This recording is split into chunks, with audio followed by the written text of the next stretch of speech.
This is going to be the start of converting your air conditioner for tent shift pod. The first things we're going to do is we're going to open it up first before we do the conversion on the front for the venting. We're going to open it up and do the hard start capacitor. It's pretty simple. All your guys' ACs will just have some screws going along the sides and the back. Some might be along the top. There'll probably be 10 to 12. Be pretty simple. I'm going to go ahead and open this one up, show you guys the next step, because we need to open it up right now to do the capacitor and to move this electrical cord. We're going to move the electrical cord. Since it's coming out the front, our box is going to go on the front and we don't want it to interfere, so we're going to pull this cord and drill a hole here to install it there, because our baffle box will only run up to about there. So we'll go ahead and do that. Show you. So we got it open. Now the next step we're going to do is to remove the electrical wire. There's only 3 colors in here that you need to be concerned of with this, and that's the white, black, and green. And you'll see it just coming out the cord. It's going into the run capacitor. Take a picture of it so then that way you know which way it goes back, but it's pretty easy, pretty self-explanatory. So what we're going to do is just disconnect this right now, and then I will put the box on to see where I want to drill the hole. We're probably going to drill the hole somewhere around this area. So what you'll do is take your box, set it on top. You can see where she wants to live. She's all the way on. Then all you got to do is pick it up. We'll make a mark probably right about there. Drill the hole for the electrical cord's new home. So we got the plug moved, as you can see. Marked my spot, put it on, slid it up, gave myself a little marker so I knew where this lip was going to be. Then drilled my hole and wired my electrical back up. Now what we're going to do is install our hard start capacitor. This guy, you got to kind of see where it will fit in. If this capacitor was moved a little forward, it could fit inside here, but there's room right back here. This is where I'm going to put this one, just tucked in back there with the next to the compressor. But you can fabricate this anywhere. I know on one of my other ones I just extended these wires and actually had to mount it over here. So just make sure the fan or anything isn't going to hit it. Just put it where you can get it in. And they are not polarity sensitive. So both these wires right here, and it'll say on the instructions. So for this guy right here on the run capacitor, I am going to go to the blue wire. There's already some space for it. There's 2 ports there and 2 ports there. So I'm going to go ahead and connect them. And like I said, it doesn't matter which ones you're going in. They're not polarity sensitive. So I will go ahead and probably drill my hole, mount it back here and run it in there, and I will show you the finished product. Guys, that was pretty quick, as you can see. I had some space behind here to install it. Fits nice. Had enough wire to get in and go to the run capacitor, like I said. One of the blue, one of the white. And don't be afraid if you have to fabricate some longer wire to put this guy on the other side, like I said. So that's pretty much it for the inside. Got our electrical reran, got our hard start capacitor ready to rock and roll. I'm going to go ahead and throw it back together, and then we'll start making the box. all finished and put back together. Probably took maybe 25 minutes to do that. See the cords coming out off the side. Now we're all good to go. I'm gonna go ahead and grab the insul foam and lay that out, and then we'll continue with the next steps. Got my insul foam ready. I have some 1/2 inch. You can use any size you would like. It was just extra that I had around. So the first thing I'm going to do is measure the front. I'm going to get the height and the width, and that will be our first cut, and that will be the back of the box. So that's the piece that's going to be sitting out probably right about here. I'm going to make this box probably protrude right around 1 foot. Doesn't need too much because we're going to be using 4-inch ducting. So measure across the front and the top, and then I will cut that out on my insul foam using my speed square and just a regular square to make sure that all my edges are good. And then the next cuts we will do will be the side of the box, but the first one we'll do will be the front. So I'll get back to you once that's done. So I have my back cut and both the sides, and I went 12.5 inches. So how it'll look, this first guy you cut will be back here, and then your sides will be like this. So now we're going to go ahead and cut the top and the bottom. So what you're going to do is measure this top part across, and then we're going to add both the sides. And instead of trying to figure out what size you actually got, I found it easier to take your measurement from the top and then just take your 2 side pieces and measure your distance with both of them together, because then that'll give you a more exact measurement. So you just add the measurement of the 2 sides to your top, and you're going to cut 2 of those because one's going to be on the top and one's going to be on the bottom. So I will go ahead and do that and then get back to you. All my insul foam cut out. Got my back, the first piece, the 2 sides, and the top and the bottom. And now I'll just take little finish nails, and you can use toothpicks, whatever you want, because you're gonna have to tape this box together. And so what I'll do first is, put my sides on, and then put my finish nails to the side. I'll put in like 3 in each side. And remember, we're trying to box in the first piece we cut. So this one will go like this, and then this back piece, the top will go like this. But we'll do the sides first, and then we'll do the top, and I will show you once we've got that done. Done, as you can see, it's pretty much what it looks like.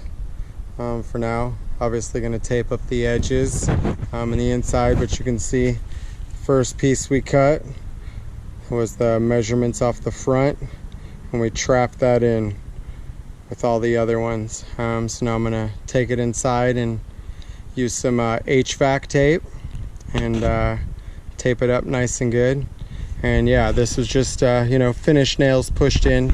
You can use whatever you want. So I'll get to that and then get back at you. As you can see, I'm all taped up in here. Taped up the inside to the outside. I'll probably go over it with a nice wrap. You can do gaff tape or duct tape just to reinforce the front. Here's the first one I built. Turned out pretty good. What we're going to do now is cut these holes, and we use these guys right here, these 4-inch couplers, about $3 a piece. you just trace them out, and then I use a little drywall saw to cut the holes. We'll cut these holes next, and then I'll show you the next process into splitting the inside for your intake and your cool air vent. So yeah, your return air is on the bottom and then your cool air is on the top. We'll go over that. First we'll cut this hole right about here up in the corner, so it'll stay in between our tape jobs, just like I did on this guy. Now I got this slid all the way on. You can see that's why I left these, put these screws back in, and where the window adapters would come on onto the side, that's about right where this box will slide up to. So now it's slid all the way on. Now what I'm going to do is go in on the inside, and I'm going to trace a line, so that way I know how far in this AC sits into the box. It'll give me a line to work with, and then it'll also show me where my cold air and then my return split. So I will go in with a Sharpie, I'll trace the square on the inside, and I'll mark a line, and I'll explain a little bit more once that's done, but it'll make sense after I show you. So I made my marks, as you can see. This is the line of where the AC comes in on the inside, and I just did that through these holes. It makes it pretty easy. And what you see here also is this mark right here is my marker for where the cold air and the return split. So you just reach through the box I marked here, because this is where your partition is going to come in to separate your return from your cold air. So that's what this line inside represents, and I just marked one and then measured it on the other side and marked that. But you can see exactly where the AC is going to hit. Now what I'm going to do is make this piece right here. So this is the partition right there, and you can see that it's slanted downwards, but it's I'm giving the return air more space. So I'll you can see where I used my markers right there, just like I did on the other one, to line up this partition. And this part's pretty easy. So just cut your insulfoam, take your measurement, you know, from the line that you created, tracing on the inside, and go past that about 1.5 inches and cut yourself a piece the width of the inside, because it's going to be canted. Yeah, I'll go ahead and cut that piece, and then I'll tape it in, and you can see how I have it right there. I'm giving the return air a bigger space since it's bigger on the AC, but when you look on the inside, you'll see that you have quite a bit of space for your cold air. Plus you got an intake fan that's going to be pulling in the cold air, and it's only a 5,000 BTU air conditioner unit. If you're doing a bigger one, then obviously you can go with some 6-inch venting, but since this is only a 5,000 BTU, the 4-inch should be sufficient. Cut my partition there. Now what I did to help myself, it's long. What I did was I put it in and just canted it and hit my cross marks here. So now I can just take my Sharpie and make my marks, and use my square to do my line, and then make my cut, and it'll take the guesstimation out of you know, how long you should cut it. If you just cut it longer and then put it in and fit it to size. So that's the mark. I'll make my cut and then I can just adjust it accordingly. It doesn't have to be, you know, you're gonna be within 1/4 of an inch, 1/2 inch, and that'll be fine. And then I'll go ahead and do that and tape it in, and then I'll show you the next step. Slid it on, as you can see on the inside, or hopefully. We got the angle right on that, so we can just see our cool air. That partition, that baffle is just butted up against it. We come down here, you can see we're got our return air. It's lined up properly. So that's pretty much it. All we have left to do is what I like to do is bend these guys out. So we'll go ahead and pull this off and just bend all these out.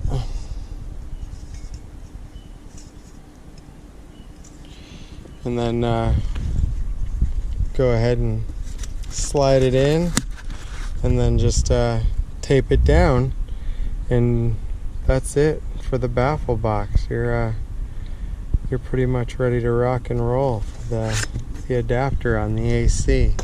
The only thing that I recommend that we're going to do on this guy is put a piece of weather stripping right here, so then that way it's even got a nice little buffer when you put it on. That lip can have a nice seam to meet up to, so there's no like gaps in between the return and the cold air. I'll go ahead and finish it up and then let you guys take a look at it. This is the completed box.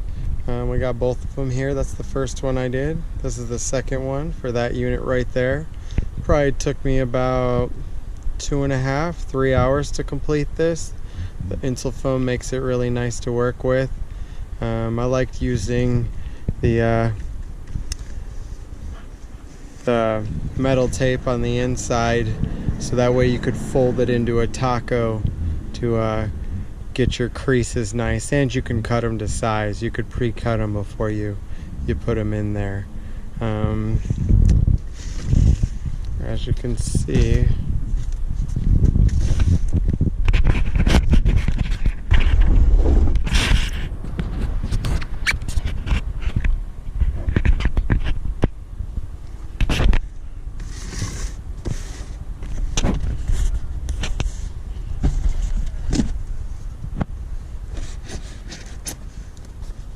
slides on nice and snug.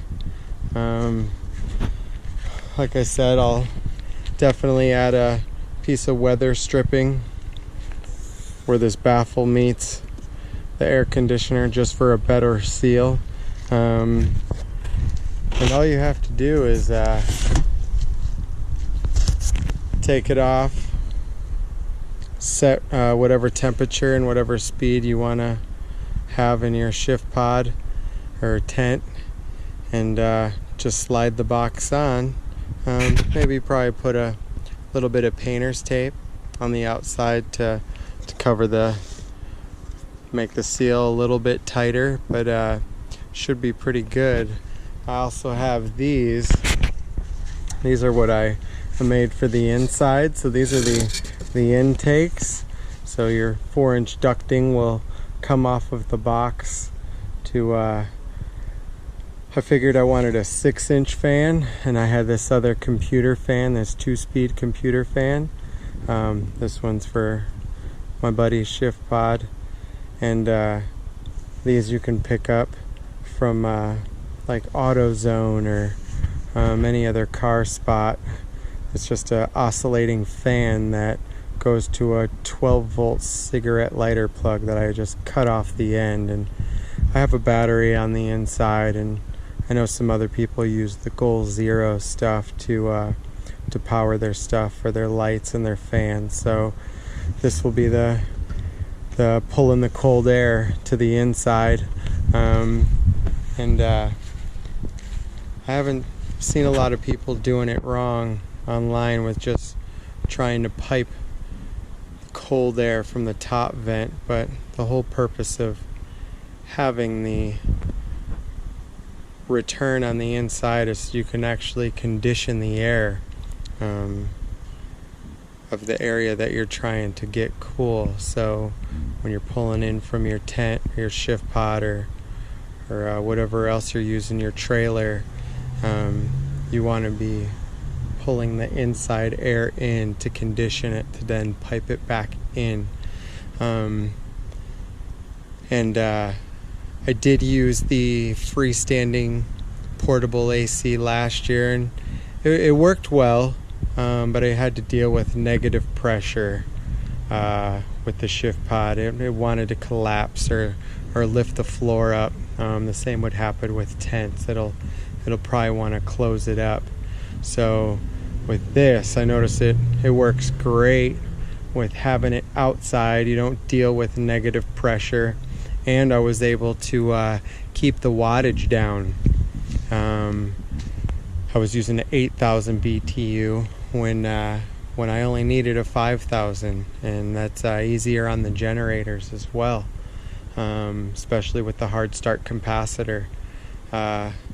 So hope you guys like it. I hope it works for you, and that's it. Stay cool.